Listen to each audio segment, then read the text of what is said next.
Mabuti pa ang sardinas may label. Eh tayo, wala. Oo nga pala. Halos lahat ng tao ng Mindanao at ng Visayas, as I have observed during the campaign period, ang sabi sa atin is, Sir, ibubuto kita kung hindi ka magboto sa impeachment or hindi ka magboto sa conviction. Yung ano sinasabi ng taong bayan. Kaya please, do not use the term taong bayan palagi because taong bayan is hindi lang kayo. There are always two sides of the coin. Bakit ba? Wala bang value yung mga taong bayan na nagsasabi na ayaw namin ng impeachment? Gusto nila? Ang ibabalyo ng Senado ay yung mga tao lang na nagsasabi na forthwith kuno yung impeachment na yan. Ano, kalimutan na natin yung ibang tao na majority na nagsasabi na ayaw namin ng impeachment dahil panggugulo lang yan sa ating bansa. Lalo tayo nagiging divided. Lalo nasisira ang ating ekonomiya. Mga investors umaalis na dahil ang gulo ng Pilipinas.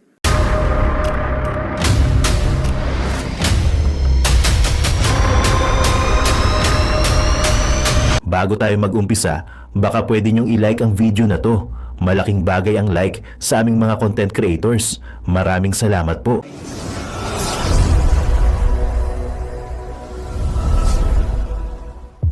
Para hindi na tayo maghintay na utusan pa tayo ng Supreme Court. Pero yung sabihin na walang botohan dito, I agree with the spirit nung sinasabi ni Senator Risa na dapat wala na.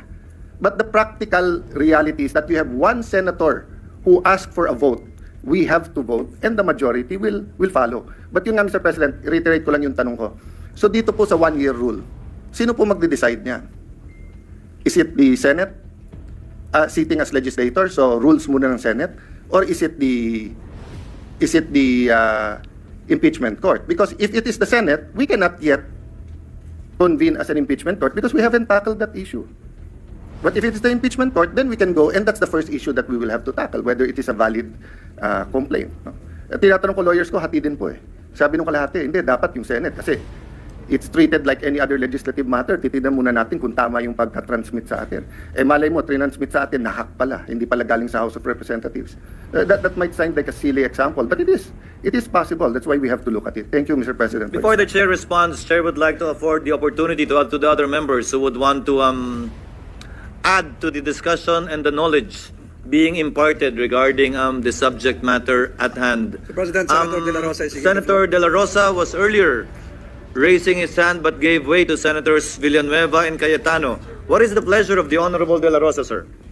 Thank you, Mr. President. Mr. President, according to Senator Cayetano, ito'y labanan ng mga abogado. Hindi po ako abogado, Mr. President, but I just would like to manifest my observation na to be fair to the Senate President, pag sinabi natin na you have an intention to delay the impeachment proceedings, I would like to state for the record, Mr. President, na 1 month ago pa, pinagawan muna kami ng robe, Mr. President. Kasi excited na tayo na sumuot ng robe para to form the impeachment court. To be fair with you, Mr. President, you've been preparing for that. And yung schedule natin na naka-schedule sa Wednesday, which is 11, if we give the ruling today, whether ano ba talaga gusto natin, today or Wednesday, I support you, Mr. President, kung anong gusto natin schedule. Sana mapag-usapan natin ngayon. Hindi ako abogado, pero ako ay isang Pilipino na gusto sana na hindi na tayo magkakagulo sa Pilipinas. Hindi tayo magkawatak-watak. At yung mga nagyayabang dyan, na sabi nila, gusto daw ng taong bayan, na ito ay talagang magkakaroon na kagad ng impeachment, taong bayan, ginagamit. I don't know kung sino taong bayan yung sasabi nila. Because, alam ko, Mr. President, halos lahat ng tao ng Mindanao at ng Visayas, as I have observed during the campaign period, ang sabi sa atin is, Sir, ibuboto kita kung hindi ka magboto sa impeachment or hindi ka magboto sa conviction. Yung ano sinasabi ng taong bayan. Kaya please, do not use the term taong bayan palagi because taong bayan is hindi lang kayo. There are always two sides of the coin. Bakit ba? Wala bang value yung mga taong bayan na nagsasabi na ayaw namin ng impeachment? Gusto nila ang ibabalyo ng Senado ay yung mga tao lang na nagsasabi na forthwith kuno yung impeachment na yan. Ano, kalimutan na natin yung ibang tao na majority na nagsasabi na ayaw namin ng impeachment dahil panggugulo lang yan sa ating bansa. Lalo tayo nagiging divided. Lalo nasisira ang ating ekonomiya. Mga investors umaalis na dahil ang gulo ng Pilipinas. So yun lang po, Mr. President. I am 101% supporting you. What's your stand, Mr. President? Thank you, Mr. President. Noted and entered into the records. Senator Ontiveros, our Deputy Minority Floor Leader, is recognized.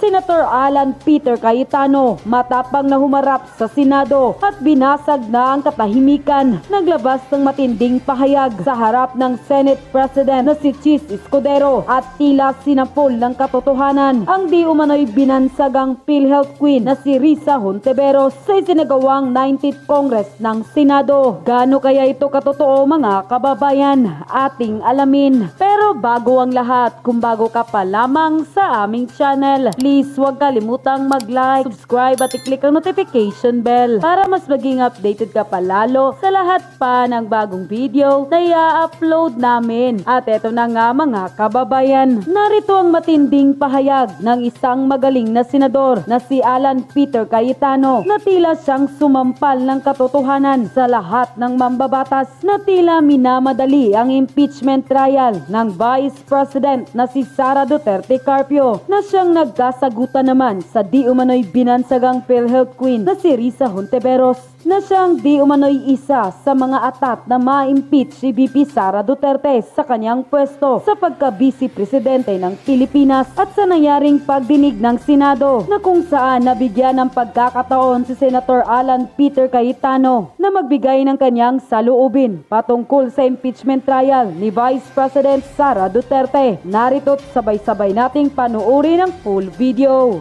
Have to be clarified on some points, and this is in relation, of course, to the minority leader, the deputy minority leader, and to our former majority leader.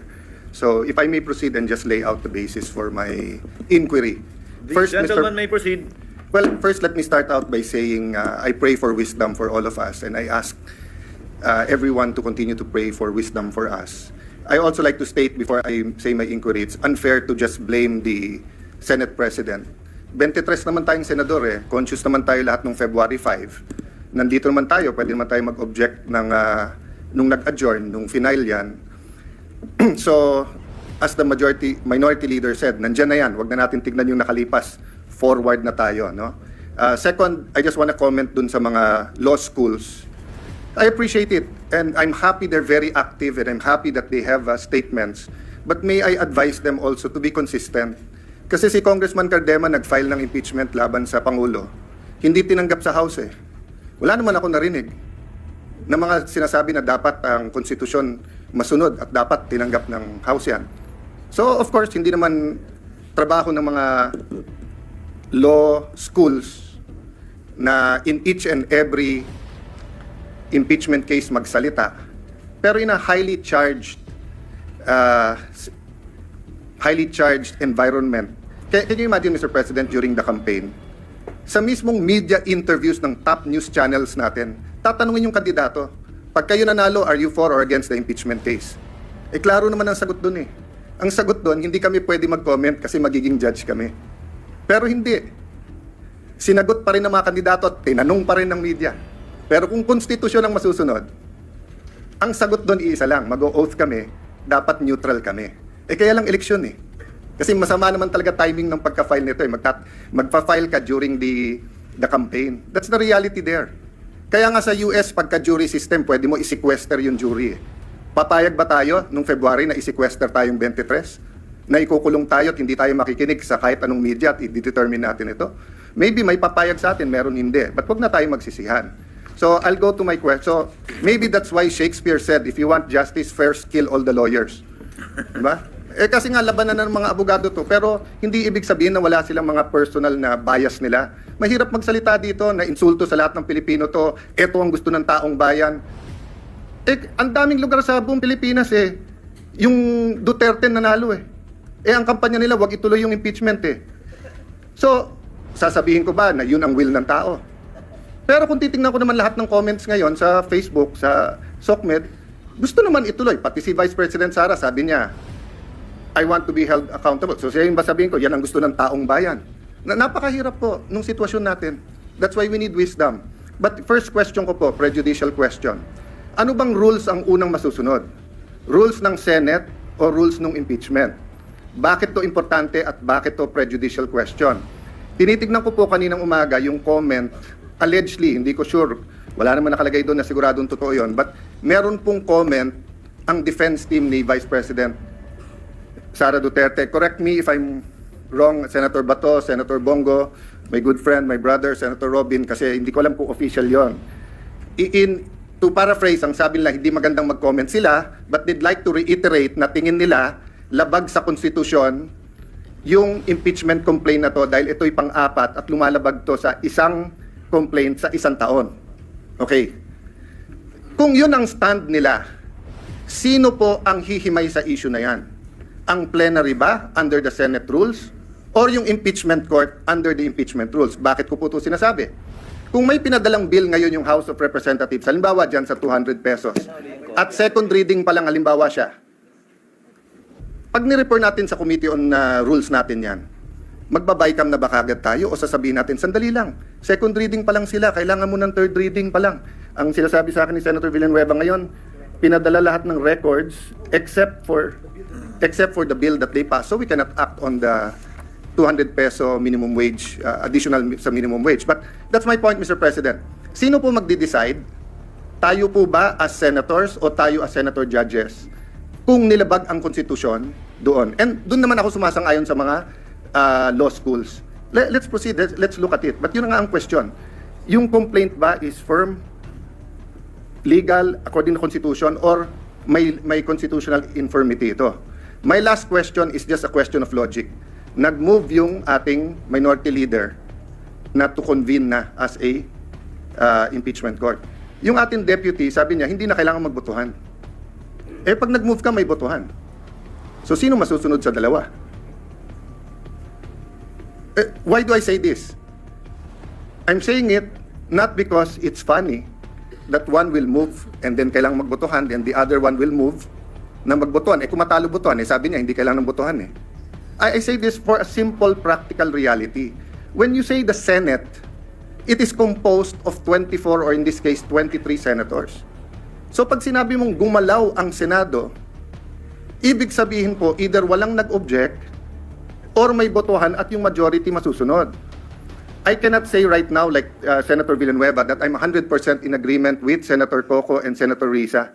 I can tell you I'm in agreement with certain things they've said. For example, Mr. President, it's our constitutional duty, kailangan mag-proceed. We should have done it earlier. But again, I won't blame you, I won't blame them, I'll blame myself. I could have written you a letter. I could have said na February, mag-ano na tayo.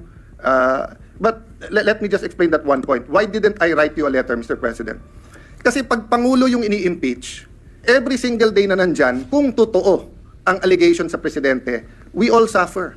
The country suffers, our institution suffers, accountability suffers. Pero pag Vice President, especially ngayon, hindi naman siya binigyan ng ibang trabaho eh.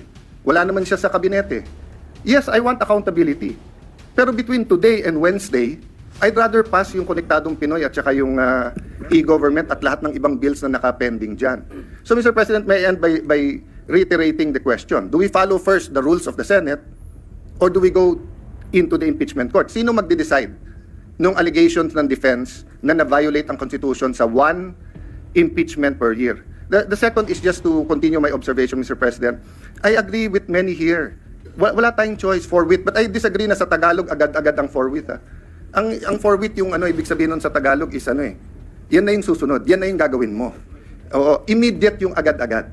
Hindi ako expert sa linguistics, pero medyo hindi agad ang Tagalog ng forthwith. Yung immediately, yon agad yon or agad-agad, di ba? So, maya-maya, hindi, ibig sabihin ng forthwith, sangayon naman ako eh, ang ibig sabihin ng forthwith, wala ka nang, to quote dos por dos, susunod na. O yun ang ibig sabihin ng forthwith. Yung wala ka nang hihintayin, yun na. Kaya agree ako sa inyo na kailangan talakayin natin yung impeachment complaint. Pero gusto kong iklaro, sa tama o sa mali, botohan ang mangyayari sa atin. Hindi pwede pong bumoto yung 15 na hindi magko-convene yung impeachment. Tapos siyam kami o 8 tayong magpapakita doon na naka-robe. Kasi sinabi ng 15, hindi magko-convene eh. Anong pwedeng gawin? Pupunta ka ng Supreme Court, uutusan tayo ngayon ng Supreme Court. Yun ang legal system natin, Mr. President. So sana, tama desisyon natin para hindi na tayo maghintay na utusan pa tayo ng Supreme Court. Pero yung sabihin na walang botohan dito, I agree with the spirit nung sinasabi ni Senator Risa na dapat wala na. But the practical reality is that you have one senator who asked for a vote. We have to vote and the majority will follow. But yun nga, Mr. President, reiterate ko lang yung tanong ko. So dito po sa one-year rule, sino po magde-decide niya? Is it the Senate sitting as legislator, so rules muna ng Senate? Or is it the impeachment court? Because if it is the Senate, we cannot yet convene as an impeachment court because we haven't tackled that issue. But if it is the impeachment court, then we can go, and that's the first issue that we will have to tackle, whether it is a valid complaint. No? At tinatanong ko lawyers ko, hati din po eh. Sabi nung kalahati, hindi, dapat yung Senate kasi it's treated like any other legislative matter. Titignan muna natin kung tama yung pagka-transmit sa atin. Eh malay mo, transmit sa atin, na-hack pala. Hindi pala galing sa House of Representatives. That might sound like a silly example, but it is. It is possible. That's why we have to look at it. Thank you, Mr. President. Before the chair responds, chair would like to afford the opportunity to the other members who would want to add to the discussion and the knowledge being imparted regarding the subject matter at hand. Mr. President, Senator De La Rosa is seeking the Senator De La Rosa was earlier raising his hand but gave way to Senators Villanueva and Cayetano. What is the pleasure of the Honorable De La Rosa, sir? Thank you, Mr. President. Mr. President, according to Senator Cayetano, ito'y labanan ng mga abogado. Hindi po ako abogado, Mr. President, but I just would like to manifest my observation na, to be fair to the Senate President, pag sinabi natin na you have an intention to delay the impeachment proceedings, I would like to state for the record, Mr. President, na 1 month ago pa, pinagawan muna kami ng robe, Mr. President. Kasi excited na tayo na sumuot ng robe para to form the impeachment court. To be fair with you, Mr. President, you've been preparing for that. And yung schedule natin na naka-schedule sa Wednesday, which is 11, if we give the ruling today, whether ano ba talaga gusto natin, today or Wednesday, I support you, Mr. President, kung anong gusto natin schedule. Sana mapag-usapan natin ngayon. Hindi ako abogado, pero ako ay isang Pilipino na gusto sana na hindi na tayo magkakagulo sa Pilipinas. Hindi tayo magkawatak-watak. At yung mga nagyayabang dyan, na sabi nila, gusto daw ng taong bayan, na ito ay talagang magkakaroon na kagad ng impeachment, taong bayan, ginagamit. I don't know kung sino taong bayan yung sasabi nila. Because, alam ko, Mr. President, halos lahat ng tao ng Mindanao at ng Visayas, as I have observed during the campaign period, ang sabi sa atin is, Sir, ibuboto kita kung hindi ka magboto sa impeachment o hindi ka magboto sa conviction. Yung sinasabi ng taong bayan. Kaya please, do not use the term taong bayan palagi because taong bayan is hindi lang kayo. There are always two sides of the coin. Bakit ba? Wala bang value yung mga taong bayan na nagsasabi na ayaw namin ng impeachment? Gusto nila ang ibabalyo ng Senado ay yung mga tao lang na nagsasabi na forthwith kuno yung impeachment na yan. Ano, kalimutan na natin yung ibang tao na majority na nagsasabi na ayaw namin ng impeachment dahil panggugulo lang yan sa ating bansa. Lalo tayong nagiging divided. Lalo nasisira ang ating ekonomiya. Mga investors umaalis na dahil ang gulo ng Pilipinas. So yun lang po, Mr. President. I am 101% supporting you. What's your stand, Mr. President? Thank you, Mr. President. Noted and entered into the records. Senator Ontiveros, our Deputy Minority Floor Leader, is recognized. Salamat po, Mr. President. I a comment on the second point of the good gentleman from Taguigan Pateros, because there's nothing funny or illogical in and between the motion of the minority leader and the seconding of this representation. The motion of the minority leader is to convene at this very moment. That is what is to be subjected to a vote. Now, instead of on Wednesday. To convene at all is not to be voted upon. Sa usaping yan, sundin lang natin ang konstitusyon. Salamat, Mr. President. Mr. President. Mr. President.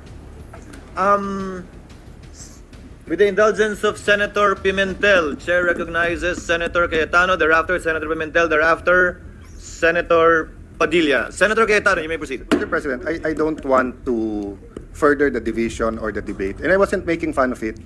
Ang sinasabi ko po, the reality is may tama at mali, may moral, immoral, may legal at illegal.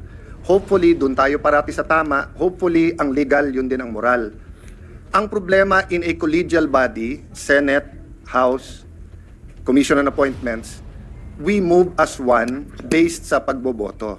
So it's just showing the irony that if the minority leader was moving that we've convened now, and the deputy minority leader was saying, you don't need a vote. But if you can vote whether it's now or Wednesday, then I can also argue, then I can also move nasa ka na. If you can vote whether today or Wednesday, then you can also vote na next Monday or next Thursday. So that is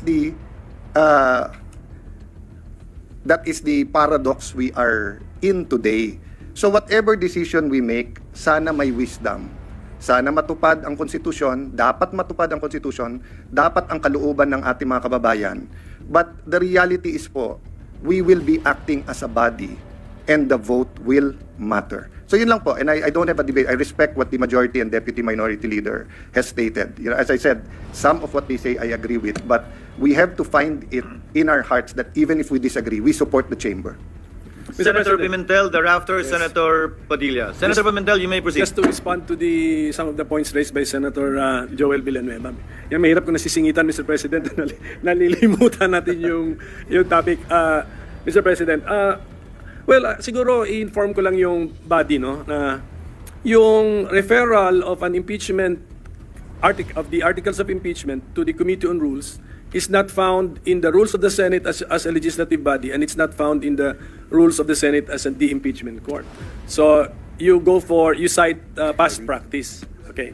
But then It's the reading. I don't think the Senate President will dispute my projection or my anticipation that he intended actually to introduce something new for this particular impeachment case. He will refer it, the plan of the Senate President is to refer the read, after the reading, no, the read articles of impeachment directly to the impeachment court. So ibig sabihin nun, talagang pwede tayong mag-introduce ng innovation because the past practice is not supported by the letters of our two sets of rules, Mr. President. So ang aking point is, we can actually, so the motion, actually, do not fear this motion because this motion will only take up little of our time. Ang gusto kong mangyari, hindi tuloy-tuloy ang ating, if we need to do some preliminary matters before the trial action, ang trial action meaning to say may witness stand, mayroong direct examination, cross-examination, malayo pa yan, after pa yan pag-filing ng mga answer at saka ng reply. Pero ang aking point is, we can convene the impeachment court so that we can now take, the Senate President as presiding officer can take his oath, he can administer our oath, the Senate as the impeachment court is convened or has been convened, we can call the case and then preliminarily talk about the trial calendar of the said case. We will know when we call the case, when we ask the clerk of court to call the case or cases, malalaman natin anong case load natin. And I believe isa lang ang ating case load. So we have to now come up with a trial calendar for that case. So that will be the effect of the motion, Mr. President, if it is carried. Na-advance yung Wednesday setting natin to today as far as the oath-taking requisites are concerned. We devote a little time to come up with a trial calendar. It can be a preliminary trial calendar. And if we are now convened as a court, the other motions I will take up, like now asking the House of Representatives panel of prosecutors to appear before us tomorrow, no longer on Tuesday, on Wednesday. Kaya naman gawin. Kung nagawa nga to June to June 11, hindi rin masama na pwede rin magawang June 11 to June 10. So, and that will be brought up before us acting as a court already, Mr. President. Kasi court matter na yung case matter na po yun. So that's the explanation, Mr. President, para baka akala ninyo back down na tayo. Worried si Senator Alan Cayetano sa kanyang e-gov at saka Konektadong Pinoy. Suspended lang po yung legislative business natin for maybe 1 to 2 hours, 1 hour and a half. We can go back to our legislative business, Mr. President. But at least we have convened the court. And then sunod lang tayo sa Constitution kasi we should also believe that the Constitution has its own wisdom. Kasi ratified din ng taong bayan po yan. Baka nalimutan natin. Ratified by the people ang ating... At yun na nga mga kababayan, ano na ang masasabi mo? Kung mayroon kayong hinaing at komento patungkol sa balitang ito, please comment down below. Pag-uusapan natin yan sa comment section. At kung nagustuhan nyo ang video, ay huwag kalimutang mag-like at i-share na din para mas marami pang makaalam at umabot ito sa marami sa ating mga kababayan.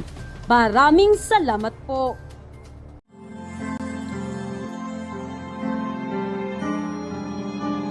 Melody ng song. Ang bayan ko'y pinagpala pagkat sa aming pinigay ang isang biyaya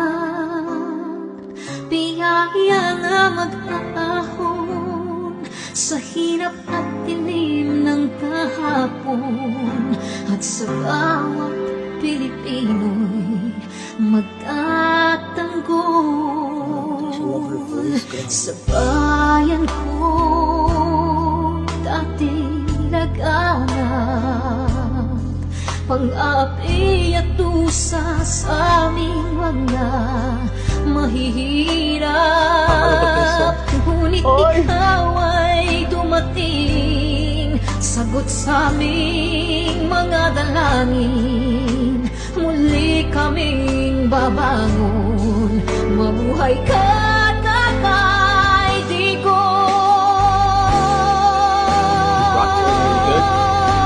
Ama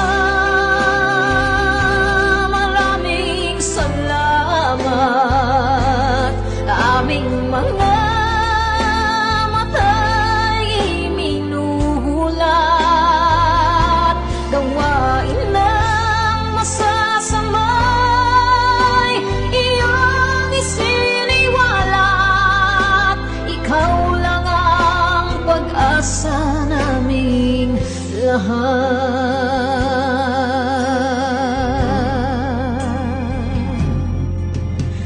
Very Bayan ko Binamatay niya ako kung iyak ako.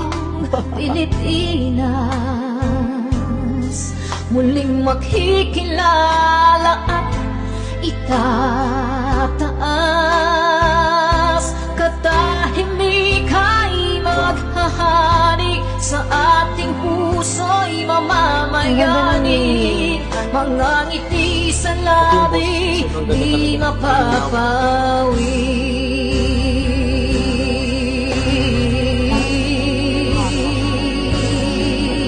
The breathing though. Mabuhay ka, Tatay Digong, maraming salamat. Ang malasakit sa Pilipino ay walang kasing tapat. Ika'y paglalaban ng iyong mga anak. Tunay kang biyaya sa bansang Pilipinas.